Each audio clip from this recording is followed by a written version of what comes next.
On to MS Office Hours. It is Thursday, April 11th. Let me please introduce our hosts. Hello, everybody. My name is Heather Cox. With me today are my co-hosts. Hey everyone, it's Garrett Chandler. And I'm Andrea Singrio. And we are very excited to have Rebecca with us today. As I mentioned at the very beginning, Rebecca presented internally, and we, as a team, we had never seen a university or a school with such a thoughtful, intentional implementation of Copilot. And we were like, this has to be replicated. How can we share it? Andrea's like, we've got to get her. And I'm like, all right, let's go. So Rebecca, the next half hour is yours. We're going to turn our cameras and mics off, and it's all about you. We'll keep our eyes on the chat, and you'll probably I'm sure you'll have questions, but this is all about you. Thank you so much for being here. Yes. Well, thank you, Heather, and for inviting me. And thank you so much for your time to come and hear a little bit about how Florida State University has approached implementing Copilot for M365 here on our campus. And you guys seem like such a fun group. I may come join you guys regularly for your meetings. It seems like you guys have a lot of good conversations. So I'll run through kind of these ideas, and then we'll be ready for some questions. Because while we have done a really intensive job of rolling this out, we haven't figured it all out. So I'm sure I'll be wanting to ask you guys questions as well, and we can use this as a community space to share back and forth. So just to tell you a little bit about Florida State, we are on the rise right now, both figuratively and literally. We have enrollment is up right now. We have 76,000 students who are applying for about 10,000 spots. And so a lot of students are interested in coming to Tallahassee, Florida. We're a capital of Florida in Tallahassee. And there's a lot of interest kind of coming up. Research dollars are on the rise. We our university president is committed to increasing our faculty numbers. And so almost every area of the university, we are moving and making increases and really trying to surge right now in a variety of different ways. Likewise, we have a new CIO here at FSU. Jonathan Fozzard is our CIO. Okay, just lost sound, not Yep, sure. let's try again. Okay. Thank you. When Jonathan joined us a year ago, he had a new campaign for us that is the Rise 2030 campaign. And most of our investments and our energy are surrounded around these 4 areas: research and instruction, innovation and modernization, security and compliance, and engagement and student success. And so these really align with the university's mission and vision of where we want to take things. We want to try and be innovative with our solutions and modernize some of our older equipment and systems that we currently have, always thinking about where we are in the security space, ensuring that we have safe and secure platforms. And then at the end, ensuring that both our faculty and students and our own IT staff are engaged and part of the solution versus things happening in silos. And so we really are looking at all of our investments and initiatives of, do they fit into this RISE platform? And how could we make sure that we are focused in how we're spending our time and energy? So, as all of you know, AI is everywhere, right? We see it on the news, we see it in our personal lives, our professional lives. And so we had our faculty and our staff and our students really asking us, what are we doing here at FSU that is embedded in this AI space? And so really challenging us to think about where that could go and what that looked like. And so we started to look at artificial intelligence as a central idea, as like, what does that look like for IT? How could we use it in our data? How could we use that as far as making smarter choices using AI in a central effort? And then how could we also federate it out to our campus partners so that there could be artificial intelligence for our researchers? How could our faculty be using it? And how could our students be using it on a personal level? So we've really looked at it from different angles as far as our AI strategy as a whole to consider, is it something that we want to do as a system or individually?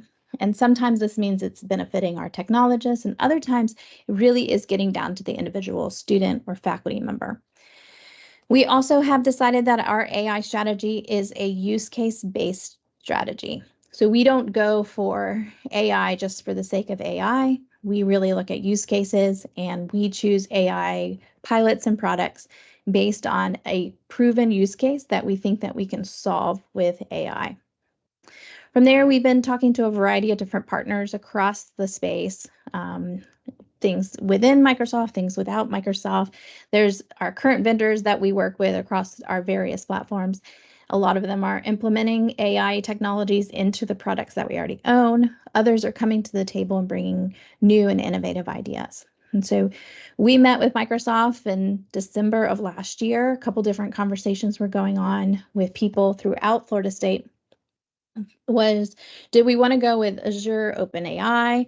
Did we want to do something on Copilot Studio? Or did we want to do this Copilot for M365? And so FSU has chosen kind of a multifaceted approach to AI with Microsoft. And specifically today, I want to talk a little bit more about the Copilot for M365, because that's the one that I've been more intimately involved with.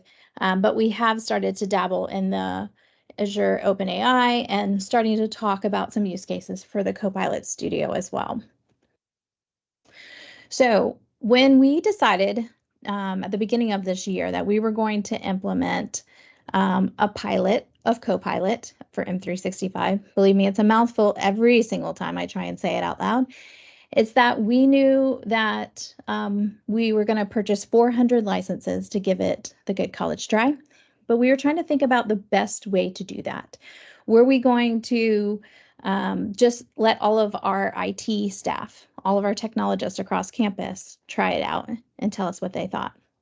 But then the idea came up that we should at least give it to our governance council, or we should give it to our advisory committees so that our campus could start trying it out. And from there, it really started to balloon out more and more with this idea of, why would we keep it just internal to our technologists instead of getting it in the hands of the people who ultimately will be the decision makers on if we can scale it long term? So it's no surprise to you that the cost for us to sustain this Copilot for M365 is probably not sustainable just by IT alone. We knew that ultimately this wasn't a bill that we were going to be able to pay long term. So we took a strategic approach on who we were going to have participate in our campus pilot. Instead of just giving it to the technologists, we were intentionally putting it in the hands of our deans, our professors, our advisory committees, and also our admin assistants in our various departments. And so we wanted to make sure that we had coverage all across the university in both the academic space and in the finance and administration space, the fundraising space. We wanted to make sure that everybody from across the university in some capacity could kind of start playing with it, or they knew somebody who was playing with it. We also decided to make sure that there was digital equity across the board. So there are some colleges who can afford this long term. And then there are some other colleges that are a little smaller who won't have the budget to sustain this long term. And so we really wanted to make sure that we had it as equitable as possible so that we could be able to come back to the provost or come back to the president after our pilot is done to say, you know, this is something that we need off the top, university-wide, instead of it being in silos, like only the people who have extra funds can pay for this for their departments. So we really were trying to make sure that we put it in the hands of people all over campus. I can tell you that of the 400 licenses that we had, there was automatic interest. So we gave out 150 at first, and then we added, another chunk of people a few days later. All that has taken on a new life of its own, where I spend the bulk of our time telling people, unfortunately, we don't have any more licenses right now. We have maxed out our licenses. if we extend the pilot, we'll put your name on a waiting list. And so the product has been able to speak for itself because we put it in so many different hands that people are saying, oh, I'm putting this on during a meeting. Do you not have it? Oh, it's so cool. Have you tried it? And so what we have found is that it's doing what we intended to do by speaking for itself instead of us having to say, hey, don't you want this product? We also took a top-down approach, and we had our CIO send an invitation letter to each person who participated in the pilot via email, of course. And this was an invitation that said, hey, you've been selected. We'd like to take your feedback. And because this is a university environment, we took the approach of it being a pre-assessment survey, and we're running it like a true research study. This speaks really well to our deans and our researchers and our faculty members that prior to enrollment in the pilot, you have to complete a pre-assessment survey. And this pre-assessment survey will have a complimentary post-assessment that also helps us understand if there's been any official change in behavior and if there's anything that we can learn that they can quantifiably see the difference pre to post of time saving or skill building, or if there's really been a gap. So we've taken this approach of making sure that we're handling it very professionally, we're speaking their language of what researchers and deans and what faculty members would expect of a true pilot. And then we're giving them the feedback and we're giving them the training so that they can be successful ultimately to keep going throughout the entire pilot. We also had Dwayne and Carlos from Microsoft join us for a kickoff event. And this was a full day training. We had 3 different sessions throughout the day. In the morning, it was the kind of like a, hey, here's the basics of what Copilot is. We offered this in person and online. And this was a great way that people could come and really learn more about the tool that they were about to get their hands on. And then over lunch, we provided kind of a lunch and learn. People could ask questions. It was more individualized. What questions kind of do you have? And then an afternoon session was a mini promptathon, if you will, where we went into each of the products, Word, Excel, PowerPoint, Outlook, and Teams, and we ran different prompts in there to see what our responses would be. And then we shared ideas on how that would work and what responses provided the best results, what prompts needed to be tweaked a little bit so that people felt like they could use the tool to be successful. We also have a small internal support team, mostly interns, a few of our full-time staff that kind of help coordinate it. And this internal support team helps manage the training, the communications, the onboarding, making sure that we have permission and the license. And I think that this group would appreciate to know that we set it up so that as soon as this team adds them to a Microsoft team, they automatically get enrolled into Copilot. And so all our team has to do is add them to the team, and there's a script that runs that automatically permissions them into the Copilot tools. So here's our next steps from after that initial launch that started last month. So we've been in it for March and April, and we're going through July. So it'll be a 6-month pilot of Copilot. Is that we have a team site set up for them. You can see the team site is set kind of in the background there. We just call it the Copilot for M365 Innovators. And in this site, people are asking questions back and forth of each other. They're asking questions of our support team. We are providing prompts that have worked, prompts that we give advice to each other on, prompts that may make things a little bit more successful. And then all of our trainings and documentation is there as well. We have ongoing support. We have a whole plan that we do. We've gamified it so that every 2 weeks, we're providing some kind of training. One, for example, this next month or this next week will be on Microsoft Word and how to get the most out of Copilot in Microsoft Word. And then the next week, they will do a game.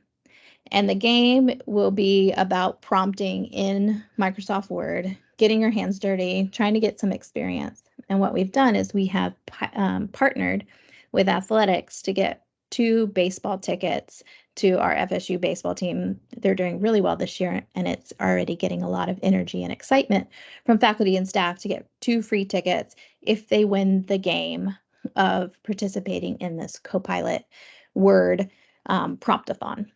So we're trying to think of ways that we're, 1, getting them in there, 2, making sure they use it, because ultimately, if they don't use it, they can't give us feedback on the end on if it was worth it or not. And then we're also giving them that ongoing support of saying, how's it going? Do you have any questions? What's going on, in a community-like feeling where they can ask each other from all across the university. So far, I pulled this stat just a little earlier today. We've saved about 2,600 hours already through using the Copilot for M365. Of those 400 people, that is the approximate hours saved by using it. But we'll run a full post-assessment survey that matches up with the pre-assessment to show us if there's been any change in behaviors after those 6 months of the pilot. And then we'll ultimately, as an organization, continue to look for additional ways for us to rise and follow that same framework, either within this project or outside of this project. And really looking at ways that long-term, we can make sure that this is something that's adopted, not by technologists, but all across the university as something that is embedded into their lifestyle and something that they need and they ask for, versus something that just IT is asking for on their behalf. I'll pause there and see if there are any questions. I don't have my chat in front of me right now. I closed it. So Heather, if maybe you can help me out. She's on her way, but it looks like Scott's got his hand up. So let's start with Scott.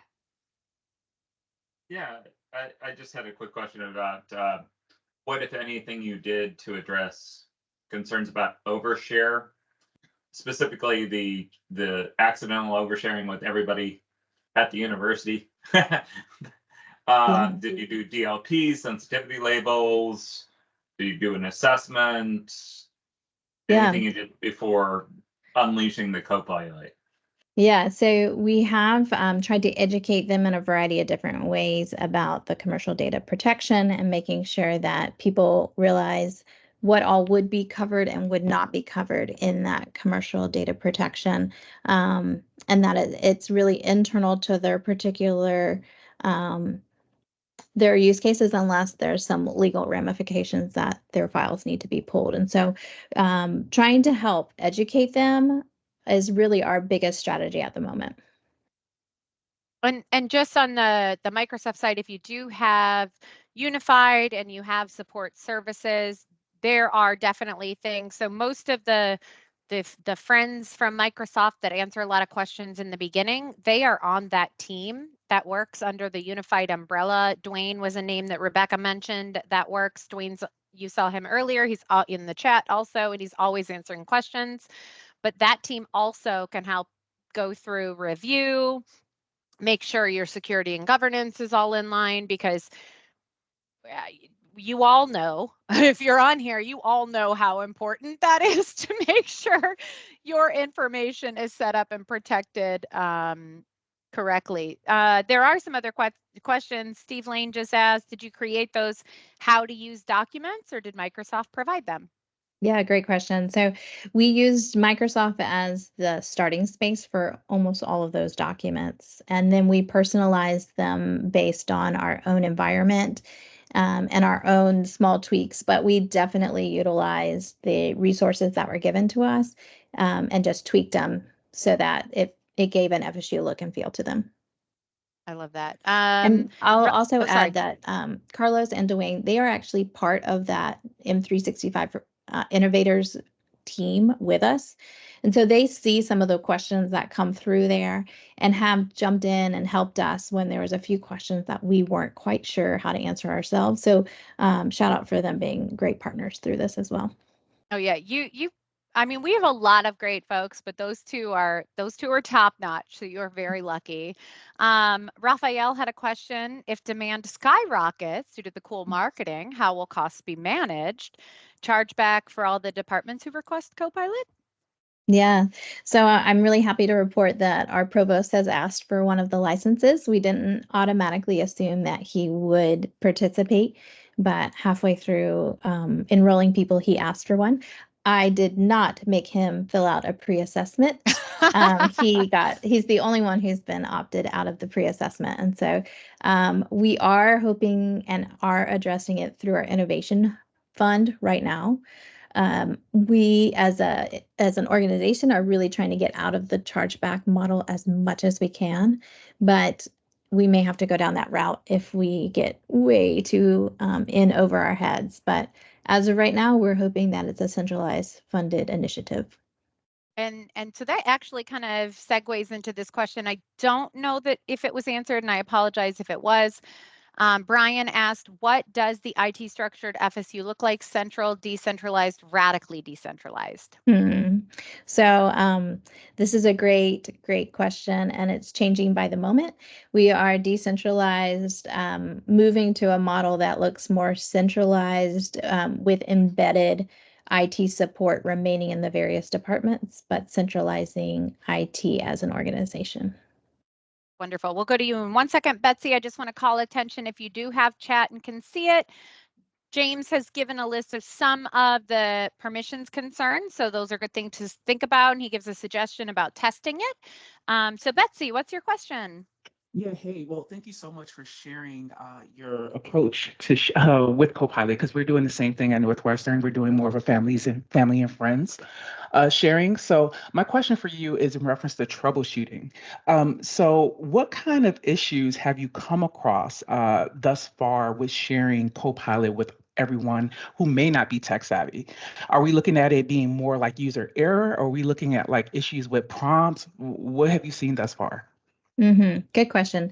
So we originally had some concerns with the I don't see it yet. That's where we really had to start using the language of within the next week. If after we add you, give us a week for us to make sure that it gets to all of your systems. So originally that was one of the main concerns was, what should I see? I don't see it. I see it here, but not here. Did I do something wrong, kind of thing? So that was the first thing that we had to address. The second thing that we have had to address is really more on the prompting. For example, the thing I hear the most from people is they say, well, I asked it and it didn't give me the right answer. And so I try not to be too judgmental, but I want to remind people that sometimes it's how we ask the question or ask the prompt. Is we need to give it a little bit more information or a little less information, or we need to change up our style. And then sometimes it's just, it is an assistant. It is not going to do your job for you. And so some of that has been an education and managing expectations, because I do believe that sometimes users believe like, well, I asked it to create world peace for me and it didn't. It's like, well, okay, let's think about what we're asking here and pull back one layer before we expect the world. So I think it's a little bit more of managing expectations. And some people truthfully have said, it's not the next thing since sliced bread. It's really not that amazing. And other people really feel like it's changing their world. So we've found kind of a mixed, but mostly leaning towards, wow, it's really saving me a lot of time and energy. Yeah, and I love the promptathon idea, and so I already pinged the office hours hosts in the background, and I'm like, maybe we need a promptathon on office hours. So hang in there. We'll try to get something like that set up for all of you. Y'all can come on and we'll do it, because we've gotten the ones that have taken place that we know that our education team has done have been hugely successful. So we'd love to do that. What other questions? We are getting close to the end of office hours. Do we have any final questions that we... I want to double tap on what you just said about that promptathon, and I'm going to call out Jethro's in the audience today and has been helping a lot in the chat. And I think it would be great to get him on with us to help coordinate that prompt-a-thon from our product team. So Jethro, just note, messages coming your way, friend. That's always my favorite for those of you not familiar with us in general. And then I'll turn it back to you, Rebecca, because this is really your show. Is that if you lurk in the background and you work at Microsoft, there is a very good chance you are going to be contacted to do something for us. So Rebecca is sharing her information, and Rebecca, I'll let you finish it off here. Yeah, I just wanted to offer that if you have additional questions or want to connect later, I'd be happy to help out in any way, share some resources that we have. So thank you so much for your time and letting me come and tell you a little bit about how FSU is approaching the topic. So thank you. Yeah, and Rebecca, I just thank you. And I said this at the beginning. I don't know if you were on the call when I said it, but that's why this community is amazing. People like Rebecca come on, they share. This is customers helping customers. You guys are doing. We are educators by nature, and so we adore all of you. And the fact that you are the most helpful group of individuals, I guarantee if corporations were sitting on calls like this, they would not be doing this. They would not be sharing their tips and tricks, but we are all folks that want to build each other up and make everyone successful. So Rebecca, we just could not be more thankful that you gave us your time. Those of you on the call, do not request access to the recording in the chat because it'll only be internal. I will get this one uploaded as quickly as possible to YouTube to share out. Rebecca, do you want me to cut out your thing at the end, your contact information at the end, or no?